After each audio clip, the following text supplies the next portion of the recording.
Ouija board இன்னைக்கு இருக்க காலகட்டங்கள்ல அமானுஷ்ய விஷயங்கள் கூட தொடர்பு கொள்றதுக்கு ஒரு சில விஷயங்கள் உதவி பண்ணும் நம்புறாங்க. அதுல முக்கியமா எல்லாராலையும் சொல்லப்படுற ஓஜா போர்டுன்ற ஸ்பிரிட் கம்யூனிகேஷன் டூல். இந்த ஓஜா போர்டை பத்தி நமக்கே தெரியாத நிறைய ரகசியங்கள் இருக்கு. அதை பத்தி தான் இந்த வீடியோல நீங்க தெரிஞ்சுக்க போறீங்க. 1500கள் வரைக்கும் இந்த ஓஜா போர்டு புழக்கத்துல இல்லைன்னு சொல்லப்படுது. 1700கள்ல இருந்து தான் இந்த மாதிரியான ஓஜா போர்டுகள் மக்கள் மத்தியில பயன்படுத்தப்பட்டிருக்கு. அது மட்டும் இல்லாம இந்த ஒரு பொருள் மேல மக்கள் ரொம்பவே ஆர்வமா இருந்தாங்கன்னு சொல்லப்பட்டிருக்கு. 1700கள்ல கேட் மார்ஜின் சொல்லப்படுற ரெண்டு சகோதரிகள் இந்த மாதிரியான ஒரு மெத்தடை யூஸ் பண்ணி ஆவிகள் உலகத்தோட தொடர்பு கொண்டதா சொல்லப்பட்டிருக்கு. ஆனா அந்த காலகட்டத்தில் பயன்படுத்தின தொடர்பு கொள்ற விதத்தை டேபிள் டென்னிங்ன்ற ஒரு பேரை வச்சு கூப்பிட்டுருக்காங்க. இது மட்டும் இல்லாம இந்த சகோதரிகள் இருந்த நியூயார்க் முழுக்க இவங்க இந்த மெத்தடை யூஸ் பண்றது பரவி இருக்கு. இதுக்கப்புறமா அந்த பகுதியில இருந்த எல்லாருமே இவங்க கிட்ட போய் இந்த டேபிள் டெர்னிங் மெத்தடை யூஸ் பண்ணி அவங்களுக்கு சம்பந்தப்பட்ட ஆவிகள் கூட பேசினதா சொல்லப்பட்டிருக்கு. இது மட்டும் இல்லாம இவங்க ரெண்டு பேரும் இந்த ஒரு மெத்தடை வச்சு நிறையவே காசு சம்பாதிச்சதா சொல்லப்பட்டிருக்கு. இந்த ஒரு மெத்தடை பண்றதுக்கு 8 பேருக்கு மேல ஆட்கள் தேவைப்பட்டிருக்காங்க. அது மட்டும் இல்லாம அதுல பாதி பேர் இந்த மாதிரியான அமானுஷ்ய விஷயங்கள்ல ஆர்வம் உடையவர்களா இருந்திருக்காங்க.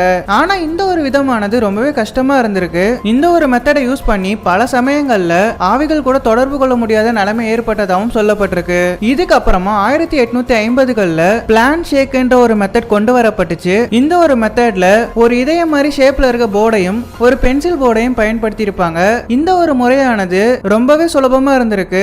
ஆவிகள் கூட தொடர்பு கொள்றதுல எந்த ஒரு சிக்கலுமே இல்லாம இருந்திருக்கு. இந்த ஒரு முறையை பயன்படுத்தும் போது இவங்க தொடர்பு கொள்ற ஆவி அதுல இருக்க ஒரு நபரோட கட்டுப்பாட்டை மட்டும் எடுத்துட்டு அங்க இருக்க பென்சில்களை பயன்படுத்தி அது சொல்ல வர விஷயத்த தெரியப்படுத்தும்னு சொல்லப்பட்டிருக்கு.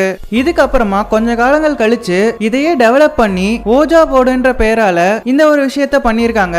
இந்த ஒரு விஷயத்தை உருவாக்குனது ஈசி ரைஜின்னு சொல்லப்படுற ஒருத்தர் தான். இந்த போர்டோட டிசைனை சார்ல்ஸ்னு சொல்லப்படுற ஒருத்தர் தான் உருவாக்கி கொடுத்திருக்காரு. இதுக்கப்புறமா 1891ல இந்த போர்டானது ரொம்பவே பிரபலமா இருந்திருக்கு. நிறைய போர்டுகளை உற்பத்தி பண்ணி அதை விற்பனையும் பண்ணிருக்காங்க. இதை பயன்படுத்தி நிறைய சம்பாதிச்சதாகவும் சொல்லப்பட்டிருக்கு. இதுக்கப்புறமா இந்த ஒரு போர்டை டிசைன் பண்ண சார்ல்ஸ்ன்றவர் இதை காப்புரிமை வாங்குறதுக்காக எலிசான்ற ஒரு லாயரை போய் மீட் பண்றாங்க.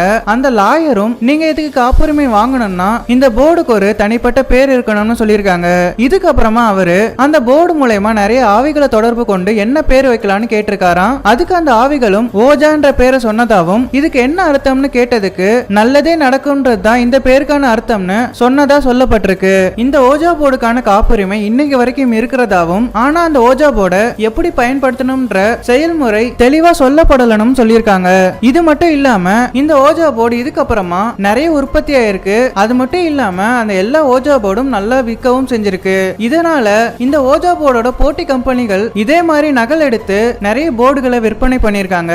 இதனால கோபமான இந்த ஓஜா போர்டை டிசைன் பண்ணவரும் அந்த கம்பெனிகள் மேல வழக்கு தொடுத்து நிறைய நஷ்ட ஈடு கேட்டதா சொல்லப்பட்டிருக்கு.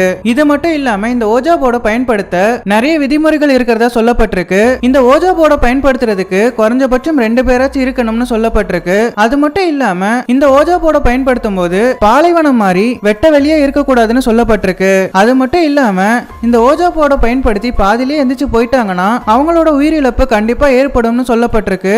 இதுக்கப்புறமா வில்லியம்னு சொல்லப்படுறவரு இந்த ஓஜா போர்டுக்கான காப்புரிமையை வாங்கினதாவும் இதை வச்சு இவர் நிறைய வியாபாரம் பண்ணதாவும் சொல்லப்பட்டிருக்கு. இதுக்கப்புறமா நடந்த உலக போர் சமயங்கள்ல நிறைய பேர் தங்களோட குடும்பங்களை இறந்து போன ஆவிகளோட பேசணும்னு ஆசைப்பட்டிருக்காங்க. இதனால இந்த ஓஜா போர்டை வாடகை முறையிலேயோ அப்படி இல்லைன்னா மொத்தமா காசு கொடுத்தா வாங்கி இறந்து போன ஆன்மாக்கள் கூட பேச ட்ரை பண்ணிருக்காங்க. இதனால ஒரு பக்கம் வில்லியம்ஸ்க்கு நிறைய பணம் வந்தாலும் நிறைய நஷ்டத்தையும் கொடுத்திருக்கு. ஏன்னா இந்த ஓஜா போர்டை பயன்படுத்தின நிறைய பேர் அவங்களுக்கு வேண்டப்பட்ட ஆவிகள் கூட பேசியிருந்தாலும் நிறைய பேர் இந்த ஓஜா போர்டை பயன்படுத்தும் போது அவங்களால ஆவிகளை தொடர்பு கொள்ள முடியல. இதனால அந்த ஓஜா போர்டை பயன்படுத்தி ஆவிகள் கூட பேச முடியாம போனவங்க வில்லியம் மேல வழக்கு போட்டிருக்காங்க. இதனால வில்லியம்க்கு நஷ்டத்துக்கு மேல நஷ்டமா இருக்கு.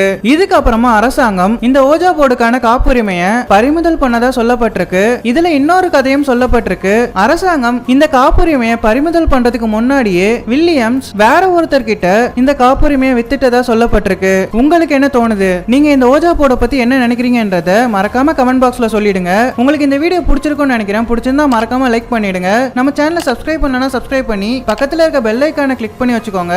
அப்பதான் நான் போடுற ஒவ்வொரு வீடியோஸும் உங்களுக்கு உடனே நோட்டிபிகேஷனா வந்து சேரும். நான் உங்களை ஒரு நல்ல வீடியோல எடுத்து சந்திக்கிறேன். அது வரைக்கும் ஆஃப் அண்ட் கைஸ்.